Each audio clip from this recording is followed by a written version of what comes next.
Olá a todos, sejam bem-vindos a mais um vídeo do Cine7. Hoje começa o passeio pelo Oscar nos anos 70 e eu trago agora um top 10 com os ganhadores da categoria de melhor ator. Lembrando sempre, essa lista aqui inclui as edições de 1970 até a edição de 1979.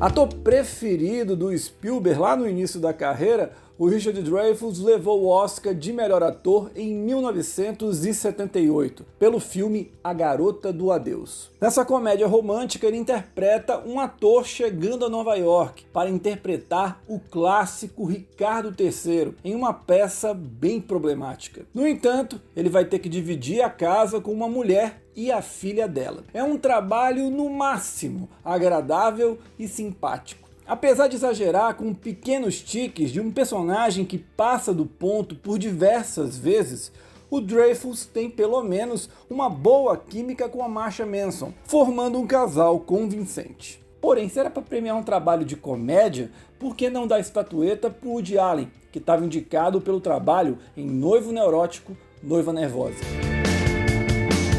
Nenhum prêmio do Oscar nos anos 70 foi mais pelo conjunto da obra do que esse aqui, a estatueta do John Wayne pelo trabalho em Bravura Indômita. Nem o herói mítico de No Tempo das Diligências, muito menos o reflexivo de Rastros de Ódio. O John Wayne de Bravura Indômita aposta em uma composição marcada na figura do anti-herói, um sujeito que passa longe das convenções morais e do politicamente correto, mas que na hora decisiva fica sempre do lado certo. A sintonia dele com a Kim Derby completa o bom trabalho. Chega a ser curioso pensar que o John Wayne, um dos maiores símbolos do cinema americano, o astro maior do faroeste, um gênero tipicamente dos Estados Unidos, só foi indicado 2 vezes ao Oscar e só foi ganhar com um filme que é um dos menores da carreira dele.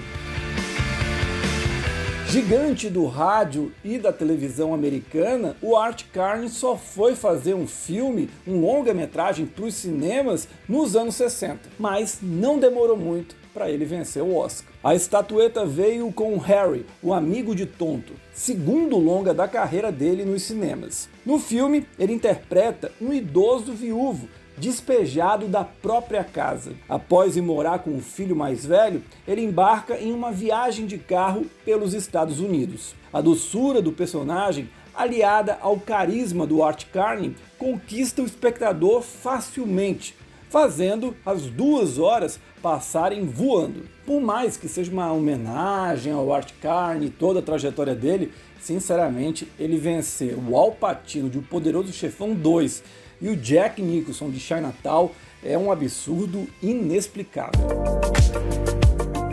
Também conhecido como o pai da Angelina Jolie, o Jon Voight levou o Oscar de melhor ator em 79 por Amargo Regresso. No melancólico drama dirigido pelo ótimo Hal Ashby, o Jon Voight faz um ex-soldado do Vietnã paraplégico que se apaixona pela personagem da Jane Fonda, uma mulher casada. A juventude do ator casa bem com o discurso de uma guerra inútil, com consequências terríveis para soldados com uma vida inteira pela frente. O Jon Voight externa isso muito bem, ao exalar frustração com suas limitações, ao mesmo tempo em que sobra resistência para seguir vivendo e poder alertar outros jovens. O segundo Oscar da carreira do maravilhoso Jack Lemmon veio em 74, pelo drama Sonhos do Passado. Esqueça o Jack Lemmon divertido dos principais filmes da carreira. Aqui a gente vê um ator encarando um personagem que vê tudo o que construiu e o mundo de ideais pelo qual lutou ruir. Nesse misto de desespero e angústia, a cena do discurso é um auge de um grande trabalho. Eu só acho uma pena a gente ter que ver o Jack Lemmon voltar pro drama para ele ganhar o Oscar. Ele poderia ter vencido a estatueta facilmente em clássicos que ele fez da comédia, como Quanto Mais Quente Melhor ou Se o Meu Apartamento Falasse.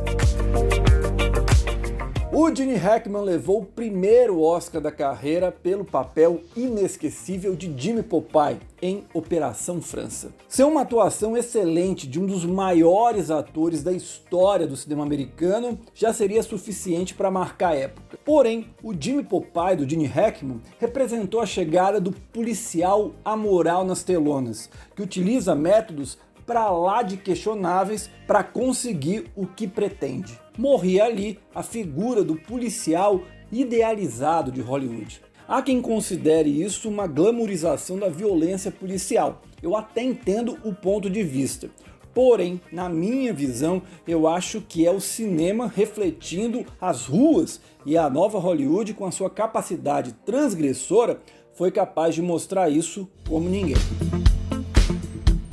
A quarta posição desse top 10 vai para o George C. Scott, que foi premiado pelo trabalho dele em Patton, Rebelde ou Herói. Interpretando o general responsável por liderar as tropas americanas na Europa durante a Segunda Guerra Mundial, o George Scott consegue fugir da idealização de figuras heróicas retratadas em 90% das cinebiografias. Com o auxílio dos diálogos brilhantes do Francis Ford Coppola e do Edmund North, o ator cria um personagem excêntrico, brilhante como estrategista de guerra, mas também uma pessoa bélica em todos os sentidos. Tudo isso sem dourar a pílula e com muito palavrão. O primeiro dos 3 Oscars do Jack Nicholson veio em 1976, com Um Estranho no Ninho.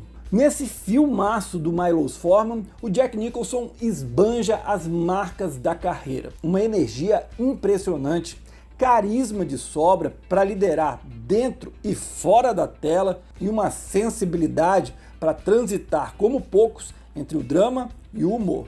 Duas curiosidades sobre a escalação dele para Um Estranho no Ninho. A primeira é que o Jack Nicholson não era a escolha inicial para ser o protagonista do filme, e sim o Gene Hackman e o Marlon Brando.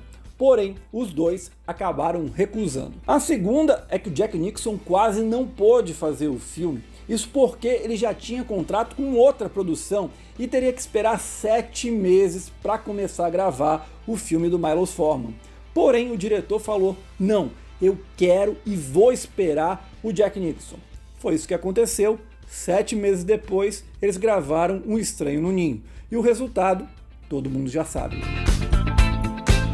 Superando Sylvester Stallone de Rock e o Robert De Niro de Taxi Driver, o Peter Finch ganhou o Oscar de melhor ator em 1977 pelo desempenho em Rede de Intrigas. Por incrível que pareça, não foi nenhum absurdo. O Peter Finch apresenta um trabalho excepcional no drama jornalístico dirigido pelo Sidney Lumet. Cada aparição dele nos discursos furiosos são de tirar o fôlego. Mesmo com uma história e elenco ótimos, Rede de Intrigas é um clássico, muito devido à atuação inesquecível do Peter Finch. Só uma pena que o Peter Finch nunca pôde segurar esse único Oscar que ele ganhou.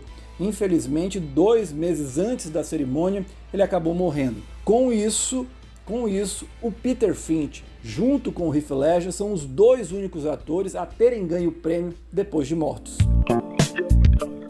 Essa aqui era barbada. O primeiro lugar desse top 10 vai para o Marlon Brando, pelo desempenho inesquecível dele como Don Corleone em O Poderoso Chefão. Vencedor do Oscar de melhor ator em 1972, o Marlon Brando construiu um dos personagens mais lembrados e amados da história do cinema. Do jeito de falar ao gestual, até a desconstrução da imagem de galã repleto de vitalidade, o Brando realiza a passagem de bastão simbólica para uma nova geração de astros, como Al Pacino, mas mantém a aura, o respeito e a grandeza de um dos maiores símbolos de Hollywood. Com isso, as listas dos ganhadores do Oscar de melhor ator por décadas fica desse jeito. Nos anos 2010 deu Casey Affleck por Manchester à beira-mar. Nos anos 2000, Daniel Day-Lewis por Sangue Negro. Na década de 90, Anthony Hopkins por O Silêncio dos Inocentes. Nos anos 80, Robert De Niro por Toro Indomável. E agora, nos anos 70, Marlon Brando por O Poderoso Chefão. É isso, esse foi mais um vídeo aqui do canal do Cine7 no YouTube. Deixa aí nos comentários as suas impressões, as suas listas também, vai ser bem legal e eu vou debatendo com vocês nos próximos dias. Na segunda-feira, meio-dia, horário de Brasília, eu trago um vídeo com 10 produções que podem disputar o Oscar 2021, que foram lançadas nesse tumultuado e tenso primeiro semestre de 2020. Fechado? Então a gente se encontra. Até lá, tchau!